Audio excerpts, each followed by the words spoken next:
Hello everyone. तो last lecture में जो है ना हम लोग कंसीडर कर रहे थे मैग्नेटिक प्रॉपर्टी किसी भी सॉलिड का, उसमें से डायामैग्नेटिक और पैरामैग्नेटिक सब्सटेंस के बारे में हम लोगों ने डिस्कशन किया था। आज जो है हम लोग पैरामैग्नेटिक सब्सटेंस का क्लासिफिकेशन देखेंगे। तो पैरामैग्नेटिक सब्सटेंस को सबसे पहले मैग्नेटिकली डाइल्यूट और मैग्नेटिकली कंसंट्रेटेड पैरामैग्नेटिक सब्सटेंस के रूप में डिवाइड किया गया है। फिर मैग्नेटिकली कंसंट्रेटेड पैरामैग्नेटिक सब्सटेंस का तीन कैटेगरी है, फेरोमैग्नेटिक, एंटी फेरोमैग्नेटिक और फेरी मैग्नेटिक। तो देखो पैरामैग्नेटिक सब्सटेंस के बारे में मैंने क्या बताया था कि इस प्रकार का जो सब्सटेंस है वह एक्सटर्नल मैग्नेटिक फील्ड के द्वारा अट्रैक्ट होता है और साथ ही साथ कि पैरामैग्नेटिक सब्सटेंस के अंदर नेट मैग्नेटिक मोमेंट होता है। अब जैसे मान लो कि यह कोई पैरामैग्नेटिक सब्सटेंस है, तो होता क्या है कि इस पैरामैग्नेटिक सब्सटेंस का जो है वह नेट मैग्नेटिक मोमेंट है, नेट मैग्नेटिक मोमेंट होता है। तो इस पैरामैग्नेटिक सब्सटेंस के जो प्रत्येक पार्टिकल्स है ना वह अपने आप में एक छोटा छोटा मैग्नेट के जैसा बिहेव करते हैं, जिसको हम लोग टीनी मैग्नेट बोलेंगे। क्या बताया मैंने कि पैरामैग्नेटिक सब्सटेंस मतलब जिसका नेट मैग्नेटिक मोमेंट हो, तो पैरामैग्नेटिक सब्सटेंस का जो प्रत्येक पार्टिकल है वो अपने आप में एक टीनी मैग्नेट, छोटा छोटा चुंबक के जैसा बिहेव करता है। और फिर उस चुंबक का जो बिहेव है तो उसका भी कुछ ना कुछ मैग्नेटिक मोमेंट होगा। तो उसी मैग्नेटिक मोमेंट को बताने के लिए हम लोग एक मैग्नेटिक मोमेंट वेक्टर बनाते हैं। जैसे यह पैरामैग्नेटिक सब्सटेंस का एक पार्टिकल है, इसका भी नेट मैग्नेटिक मोमेंट है, मतलब इसके अंदर भी मैग्नेटिक फील्ड है और ये काम किया एक मैग्नेट का। तो मैग्नेट है तो मैग्नेटिक मोमेंट बनेगा, मैग्नेटिक फील्ड बनेगा और उस मैग्नेटिक मोमेंट को दिखाने के लिए एक वेक्टर बनाया जाता है जिसको हम लोग बोलते हैं मैग्नेटिक डोमेन या फिर मैग्नेटिक मोमेंट वेक्टर। ये जो बना है इसको हम लोग बोलेंगे मैग्नेटिक मोमेंट वेक्टर। जैसे डायपोल मोमेंट वेक्टर होता था वैसे ही मैग्नेटिक मोमेंट वेक्टर या फिर मैग्नेटिक वेक्टर या फिर मैग्नेटिक डोमेन, ऐसा। तो मैग्नेटिक मोमेंट वेक्टर क्या है, कैसे याद रखेंगे? तो मैग्नेटिक मोमेंट वेक्टर मतलब प्रत्येक पैरामैग्नेटिक सब्सटेंस का जो प्रत्येक पार्टिकल है वो अपने आप में एक छोटा छोटा चुंबक टीनी मैग्नेट के जैसा बिहेव करता है और उस टीनी मैग्नेट होने के चलते जो है उसके अंदर नेट मैग्नेटिक मोमेंट होता है, मैग्नेटिक फील्ड प्रोड्यूस होता है और उसी मैग्नेटिक मोमेंट को बताने के लिए हम लोग मैग्नेटिक मोमेंट वेक्टर बनाते हैं जो कि प्रत्येक पैरामैग्नेटिक सब्सटेंस के लिए होगा, उसके अंदर जो पार्टिकल्स है उनके लिए होगा। तो इसी मैग्नेटिक मोमेंट वेक्टर के आधार पे आगे हम लोग का सारा क्लासिफिकेशन है। जैसे सबसे पहला है मैग्नेटिकली डाइल्यूट पैरामैग्नेटिक सब्सटेंस। तो मैग्नेटिकली डाइल्यूट पैरामैग्नेटिक सब्सटेंस मतलब वैसे पैरामैग्नेटिक सब्सटेंस जिसका मैग्नेटिक मोमेंट वेक्टर्स एक दूसरे से काफी दूर हो, रैंडमाइज हो और उनके बीच फर्दर कोई इंटरेक्शन ना हो। जैसे मान लें हम लोग कि यह एक पैरामैग्नेटिक सब्सटेंस है, तो पैरामैग्नेटिक सब्सटेंस है, इसके अंदर बहुत सारे उसके पार्टिकल्स होंगे, एटम्स है, मॉलिक्यूल्स है, जो भी हैं, और प्रत्येक पार्टिकल अपने आप में एक मैग्नेट है जिसको हम लोग मैग्नेटिक मोमेंट वेक्टर से दिखलाते हैं। अब मान लो कि इसके अंदर जितने भी वेक्टर्स है एक दूसरे से काफी दूर दूर है, ऐसा है। तो इतने दूर होने के चलते क्या होगा कि इस मैग्नेटिक मोमेंट वेक्टर के बीच आपस में कोई फर्दर इंटरेक्शन नहीं होगा, एक दूसरे से काफी रैंडमाइज रहेंगे।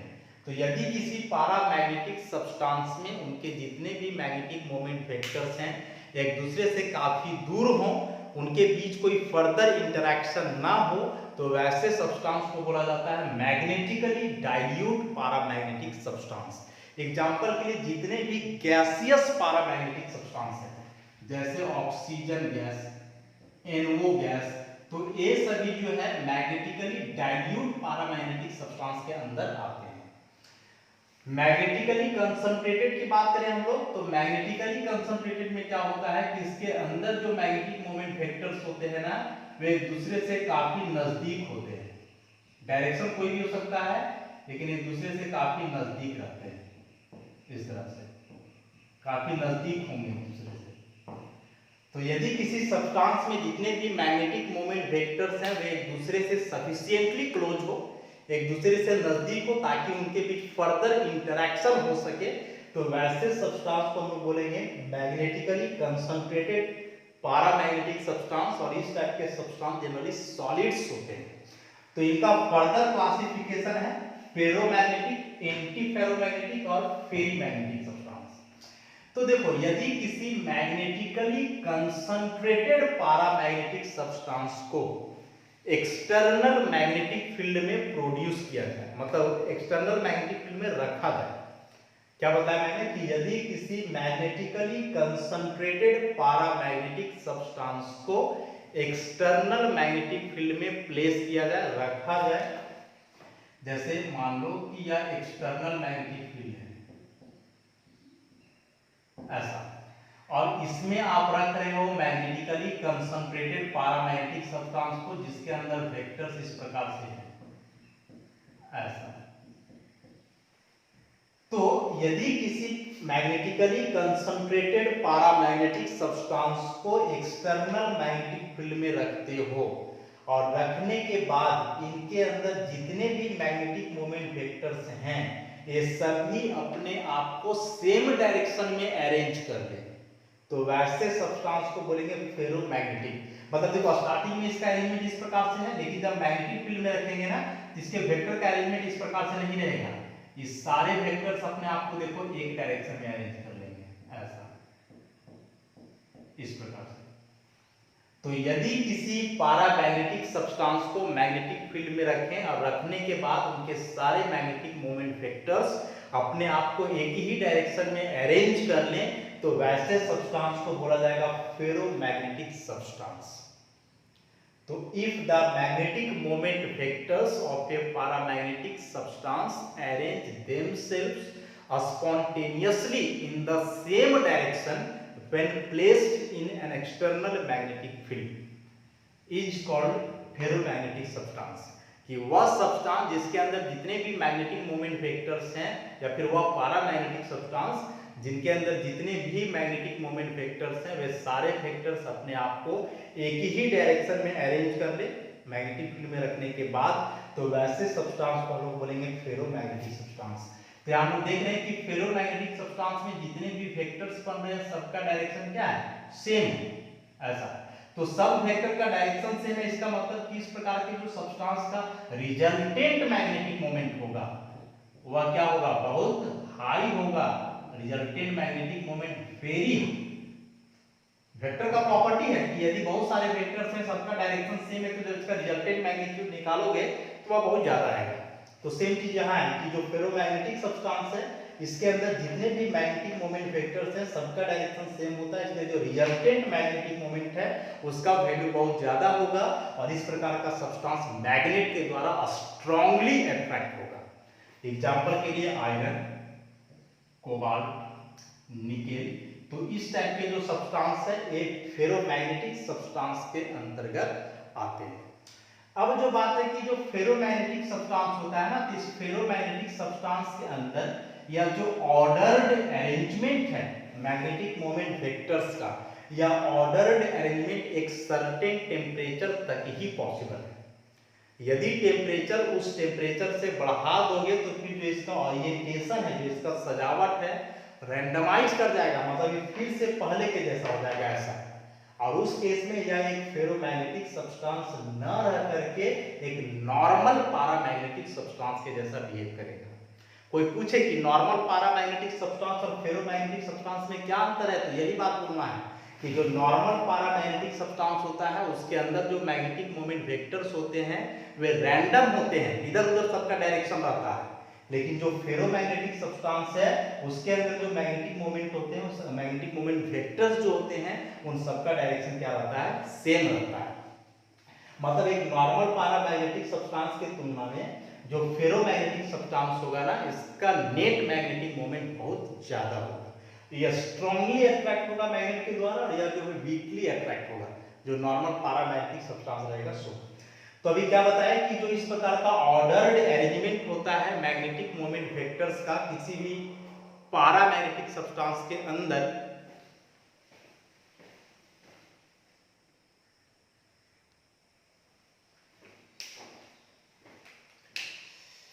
हाँ, तो क्या बता रहे थे कि किसी भी फेरोमैग्नेटिक सब्सटेंस के अंदर ये जो मैग्नेटिक मोमेंट वेक्टर्स है, इसका जो ऑर्डर्ड अरेंजमेंट होता है वह एक सर्टेन टेम्परेचर तक ही पॉसिबल है। यदि वह टेम्परेचर उससे ज्यादा कर दोगे तो जो वेक्टर का अरेंजमेंट है रैंडमाइज कर जाएगा और यह फिर से पहले के जैसा हो जाएगा और उस केस में यह सब्सटेंस फेरोमैग्नेटिक न रह करके एक नॉर्मल पैरामैग्नेटिक सब्सटेंस के जैसे बिहेव करेगा और उस टेम्परेचर को हम लोग बोलते हैं क्यूरीज टेम्परेचर। एग्जामिनेशन में आता है क्यूरीज टेम्परेचर डिफाइन करने के लिए कभी कभी, तो याद रखोगे कि the temperature above which the ordered element of magnetic moment vectors in a ferromagnetic substance get randomized and it behaves like a normal paramagnetic substance is called Curie's temperature। इन सारी बातों का discussion line by line notes में किया हुआ है, तो वहां से आप लोग पढ़ोगे तो बातें समझ में आ जाएंगी। तो फॉर एग्जांपल जो CrO2 होता है ना, क्रोमियम 4 ऑक्साइड, यह एक फेरोमैग्नेटिक सब्सटेंस है। लेकिन फेरोमैग्नेटिक सब्सटेंस कहने का मतलब कि इसके अंदर जो वेक्टर्स का अरेंजमेंट है इस प्रकार से है, लेकिन यह फेरोमैग्नेटिक सब्सटेंस कहां तक है, तो एक टेम्परेचर है 395 केल्विन, यहां तक टेम्परेचर यदि यहां तक है या इससे कम है तो उस टेम्परेचर तक यह काम करेगा फेरोमैग्नेटिक सब्सटेंस का, मतलब इसके अंदर वेक्टर्स का अरेंजमेंट इस प्रकार से होगा। लेकिन यदि टेम्परेचर आप 395 केल्विन से इंक्रीज कर देते हो तो फिर जो वेक्टर का अरेंजमेंट है वह बिगड़ करके ऐसा हो जाएगा और फिर यह सब्सटेंस फेरोमैग्नेटिक ना रह करके एक नॉर्मल पैरामैग्नेटिक सब्सटेंस के जैसे बिहेव करेगा।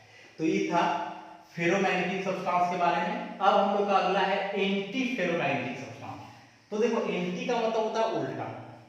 फेरोमैग्नेटिक सब्सटेंस में भी मैंने क्या बताया कि इसमें जो वेक्टर्स का अरेंजमेंट होता है वह सेम डायरेक्शन में होता है। जो मैग्नेटिक मोमेंट वेक्टर्स हैं उनका अरेंजमेंट सेम डायरेक्शन में होगा।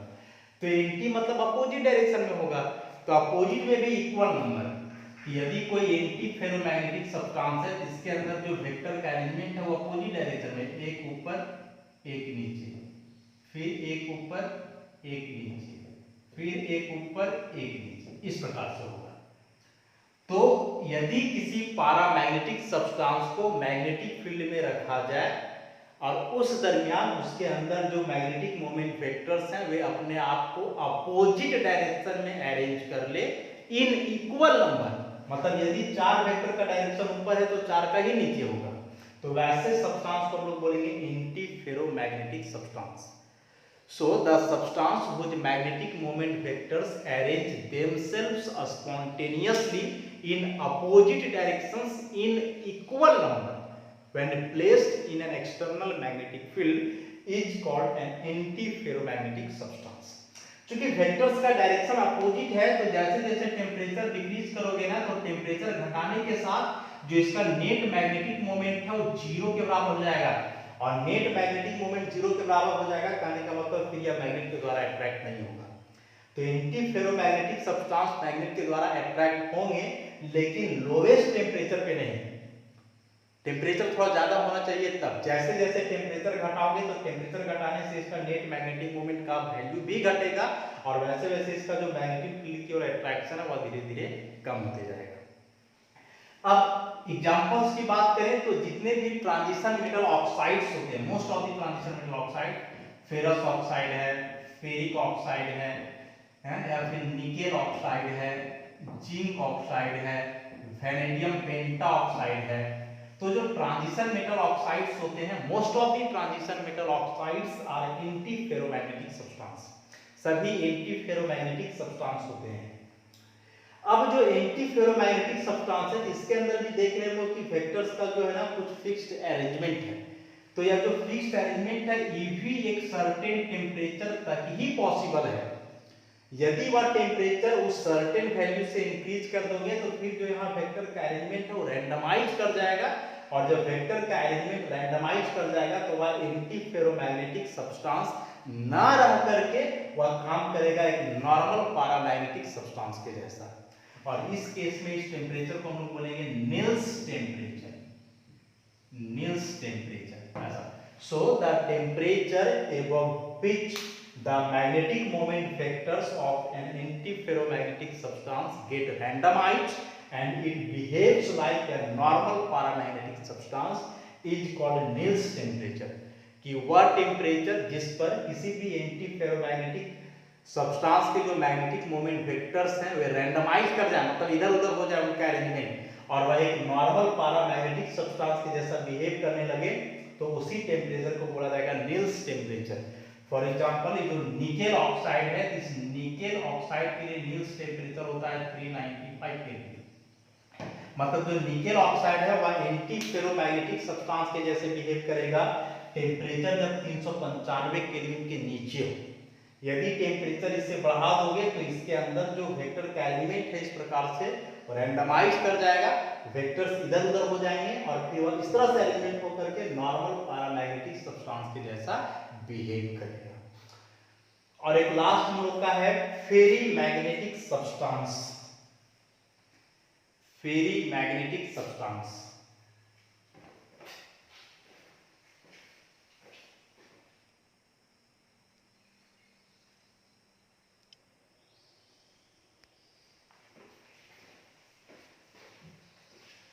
हाँ, तो एक अगला जो हम लोग का बचा हुआ फेरी मैग्नेटिक सब्सटेंस। तो देखो फेरोमैग्नेटिक में मैंने क्या बताया कि सारे वेक्टर्स अपने आप को एक डायरेक्शन में अरेंज कर लेंगे।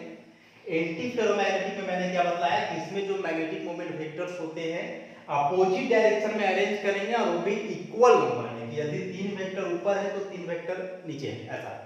अब जो फेरी मैग्नेटिक सब्सटेंस होते हैं इनमें भी जो मैग्नेटिक मोमेंट वेक्टर्स है अपने आप को अपोजिट डायरेक्शन में ही अरेंज करते हैं, लेकिन अनइक्वल नंबर में। So the substance in which the magnetic moment vectors arrange themselves spontaneously in the opposite directions in unequal number when placed in a magnetic field is called a ferrimagnetic substance। कि उस प्रकार का substance जिनके अंदर जो magnetic moment vectors हैं वे अपने आप को अपोजिट डायरेक्शन में अरेंज कर लें और वो भी अनइक्वल नंबर में, कब? जब उनको मैग्नेटिक फील्ड में प्लेस किया जाए तब। तो फिर वैसे सब्सटेंस को हम लोग फेरी मैग्नेटिक सब्सटेंस बोलेंगे। अब देखो तीनों के वेक्टर का जो अरेंजमेंट है ना एक साथ बनाते हैं। यहां हम लोग का था क्या फेरोमैग्नेटिक। तो फेरोमैग्नेटिक में क्या बताया कि इसमें सारे वेक्टर्स का डायरेक्शन सेम रहेगा, ऐसा। इसमें क्या बताया अपोजिट होगा, एक ऊपर फिर एक नीचे, एक ऊपर फिर एक नीचे, ऐसे करके। फेरी मैग्नेटिक में भी अपोजिट होगा लेकिन अनइक्वल नंबर में। जैसे यहाँ 2 वेक्टर का डायरेक्शन ऊपर है तो एक का ही नीचे है, फिर 2 का ऊपर है तो एक का ही नीचे है, ऐसा। तो यहाँ भी वेक्टर का डायरेक्शन अपोजिट है लेकिन संख्या बराबर नहीं है, अनइक्वल नंबर में है। तो ऐसे सब्सटेंस को हम बोलेंगे फेरी मैग्नेटिक सब्सटेंस। एग्जाम्पल की बात करें तो जितने भी फेराइट्स होते हैं, फेराइट्स किसको बोलते हैं? तो फेराइट हम लोग इस यूनिट को बोलते हैं O4, इसको हम लोग बोलते हैं फेराइट। अब यदि यहां आप Fe लिख दो तो ये हुआ आयरन फेराइट। यदि आप यहां मैग्नीशियम रखो Fe2O4 तो ये कहलाएगा आपका मैग्नीशियम फेराइट। उसी प्रकार से यदि यहां आप जिंक रख दो Fe2O4 तो ये कहलाएगा जिंक फेराइट।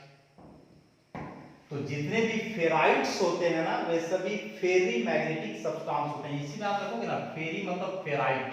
फेराइट हम लोग इस यूनिट को बोलते हैं। इसके अलावा यहाँ आयरन हो, मैग्नीशियम हो, जिंक हो, कॉपर हो, ऐसे कुछ एलिमेंट्स हो सकते हैं। अब ये जो इसका ऐसा ऑर्डर अरेंजमेंट है फेरी मैग्नेटिक सब्सटेंस का, यह भी एक सर्टेन टेम्परेचर तक ही पॉसिबल है। यदि टेम्परेचर उससे इंक्रीज कर दोगे तो फिर जो वेक्टर का अरेंजमेंट है वह रैंडमाइज कर जाएगा और वह सब्सटेंस फेरी मैग्नेटिक ना रह करके एक नॉर्मल पैरामैग्नेटिक सब्सटेंस के जैसा बिहेव करेगा। उस टेम्परेचर का स्पेसिफिक कोई नाम नहीं है लेकिन वह वैल्यू होता है। जैसे जो जिंक फेराइट है ना इसके लिए वैल्यू होता है तकरीबन 850 केल्विन के आसपास, कि इस टेम्परेचर तक यह सब्सटेंस काम करेगा फेरी मैग्नेटिक का। और यदि टेम्परेचर उससे इंक्रीज कर देते हो तो फिर वह फेरी मैग्नेटिक सब्सटेंस न रह करके एक नॉर्मल पैरामैग्नेटिक सब्सटेंस के जैसा बिहेव करेगा। तो देखो बड़ा आसान सा क्लासिफिकेशन था। इस सारे टॉपिक को एक बार मैं रिकैप कर देता हूँ। सबसे पहले मैग्नेटिक प्रॉपर्टी के आधार पे हम लोग दो क्लास लिए, जो दो क्लास में डिवाइड किए सॉलिड को, डायामैग्नेटिक, पैरामैग्नेटिक। फिर पैरामैग्नेटिक में दो, मैग्नेटिकली डाइल्यूट, मैग्नेटिकली कंसंट्रेटेड, और फिर मैग्नेटिकली कंसंट्रेटेड का तीन, फेरोमैग्नेटिक, एंटी फेरोमैग्नेटिक और फेरी मैग्नेटिक। तो क्या बताया कि जो पैरामैग्नेटिक सब्सटेंस होता है ना, उसका नेट मैग्नेटिक मोमेंट होता है, और किसी भी पैरामैग्नेटिक सब्सटेंस के प्रत्येक पार्टिकल अपने आप में एक मैग्नेट के जैसा बिहेव करते हैं।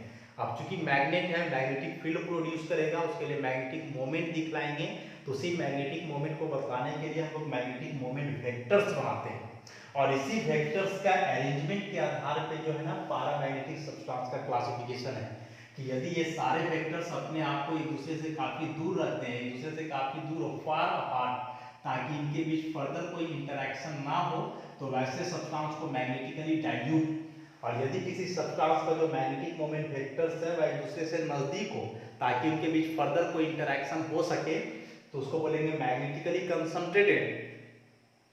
अब वैसे मैग्नेटिकली कंसंट्रेटेड पैरामैग्नेटिक सब्सटेंस जिनके सारे मैग्नेटिक मोमेंट वेक्टर्स अपने आप को सेम डायरेक्शन में अरेंज कर ले मैग्नेटिक फील्ड में रखने के बाद, तो कहलाएगा फेरोमैग्नेटिक। यदि अपोजिट डायरेक्शन में अरेंज करे और इक्वल नंबर में, तो एंटी फेरोमैग्नेटिक, और अपोजिट डायरेक्शन में अरेंज करे लेकिन अनइक्वल नंबर में, तो फेरी मैग्नेटिक सब्सटेंस। इस प्रकार का ऑर्डर अरेंजमेंट एक सर्टेन टेम्परेचर तक ही पॉसिबल है, उसके बाद यह अरेंजमेंट रैंडमाइज कर जाएगा, और उस टेम्परेचर को हम लोग बोले क्यूरीज टेम्परेचर, इसमें उसको हम लोग बोले नील्स टेम्परेचर। और फेरी मैग्नेटिक के लिए भी टेम्परेचर होता है, लेकिन उसका कोई हम लोग फिक्स नाम नहीं देते हैं। कभी कभार एग्जामिनेशन में जो है ना, या नील्स टेम्परेचर और जो क्यूरीज टेम्परेचर है वह भी आता है डिफाइन करने के लिए। अब एक इंपॉर्टेंट बात कि जो फेरोमैग्नेटिज्म है, एंटी फेरोमैग्नेटिज्म है, या फिर फेरी मैग्नेटिज्म है, यह प्रॉपर्टी केवल और केवल सॉलिड्स के द्वारा ही एग्जिबिट होता है। गैसेस या लिक्विड्स इस प्रकार के एलिमेंट को एग्जिबिट नहीं करते। एग्जामिनेशन में आता है, देखो मैग्नेटिक प्रॉपर्टी से यही तीन क्वेश्चन एग्जाम में आता है, 3 मार्क्स में आएगा। डेफिनेशन शॉर्ट नोट्स लिखने आता है, फेरोमैग्नेटिक, एंटी फेरोमैग्नेटिक और फेरी मैग्नेटिक पे, तो तीनों का डेफिनेशन और ऐसा फिगर, बिना फिगर का एक्सप्लेनेशन नहीं दे सकते हो, इसलिए वेक्टर का एलिमेंट ऐसा उसमें दिखाना होगा। हाँ, तो क्या बताया कि एग्जामिनेशन में क्वेश्चन आता है कि जो फेरोमैग्नेटिज्म है, एंटी फेरोमैग्नेटिज्म है और फेरी मैग्नेटिज्म है, वह केवल और केवल सॉलिड्स के द्वारा एग्जिबिट होते हैं, लिक्विड्स और गैसेस के द्वारा एग्जिबिट नहीं किए जाते हैं। क्यों? तो देखो ये सब जो प्रॉपर्टी है ना, वह वेक्टर्स के अरेंजमेंट के आधार पे है।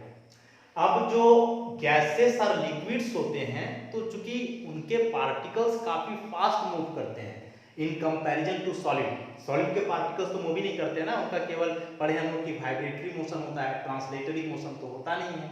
तो चूंकि सॉलिड के पार्टिकल्स स्थिर हैं, इसलिए उसमें वेक्टर एक दूसरे के नजदीक रहता है और उसका एलिमेंट ऐसा पॉसिबल है। लेकिन गैसेस और लिक्विड्स के पार्टिकल जो है एक दूसरे से उतना स्ट्रांगली अट्रैक्ट नहीं रहते हैं, और वो जो है सो काफी फास्ट इधर उधर मूव करते हैं, तो उनके अंदर जो वेक्टर्स होगा ना, ऐसा काफी एक दूसरे से दूर होगा, इनके बीच इंटरेक्शन नहीं रहता है, इसलिए इस वेक्टर का ऐसा अरेंजमेंट पॉसिबल नहीं है। तो एक लाइन में जवाब देंगे कि गैसेस और लिक्विड्स के पार्टिकल्स मूव करते रहते हैं, इसलिए उनके जो मैग्नेटिक मोमेंट वेक्टर्स हैं उनका एक ऑर्डर अरेंजमेंट पॉसिबल नहीं है। जबकि सॉलिड्स के पार्टिकल्स ऑलमोस्ट स्थिर रहते हैं, तो उनके अंदर जो मैग्नेटिक मोमेंट वेक्टर्स बनता है उनका एक ऑर्डर्ड अरेंजमेंट बन सकता है। इसलिए जो यह तीनों प्रॉपर्टी है वो केवल और केवल सॉलिड के द्वारा एग्जिबिट होता है, गैसेस और लिक्विड्स के द्वारा एग्जिबिट नहीं होता है। तो इस तरह से आज जो है हम लोग इस यूनिट को समाप्त कर दिए हैं। सॉलिड स्टेट काफी कंसेप्चुअल और काफी इंपॉर्टेंट यूनिट है। कोई भी एग्जामिनेशन पॉइंट ऑफ व्यू से, यदि केमिस्ट्री से रिलेटेड आपको एग्जाम देते हो अभी से लेकर के आगे हायर एग्जामिनेशन तक भी, तो वहां तक के लिए चैप्टर बहुत इंपॉर्टेंट है। बहुत डिटेल में मैंने बताया इस चैप्टर को, वैसे टॉपिक्स को भी कवर अप करवाया जो 12 का सिलेबस में नहीं है, ताकि आगे का कोई एग्जामिनेशन में आप लोगों को परेशानी ना हो। तो वीडियोस के थ्रू जो है ना आप लोग इसको देखो। नोट्स में बहुत सारी चीजें नहीं मिलेगी, जो एडवांस टॉपिक है खास करके, तो उसको आपको वीडियो के थ्रू ही करना होगा। उस वीडियो में मैंने बतलाया भी इन सारी बातों के बारे में। ताकि चैप्टर समझने में कोई परेशानी नहीं हो। और सबसे इम्पॉर्टेंट बात कि एनसीईआरटी का जो इंडेक्स और एक्सरसाइज क्वेश्चन है उसको आप लोग इग्नोर नहीं कर सकते हो।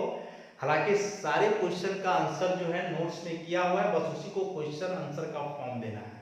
कुछ क्वेश्चंस हैं जिनका आंसर नहीं है नोट्स में, तो उसका जो है आंसर हम लोग नेक्स्ट लेक्चर में करेंगे। तो अगला लेक्चर में हम लोग को बस यही करना है, चैप्टर यहाँ इन हो चुका है। नेक्स्ट लेक्चर में हम लोग क्या करेंगे कि एनसीईआरटी का कुछ प्रॉब्लम्स करेंगे। तब तक के लिए धन्यवाद।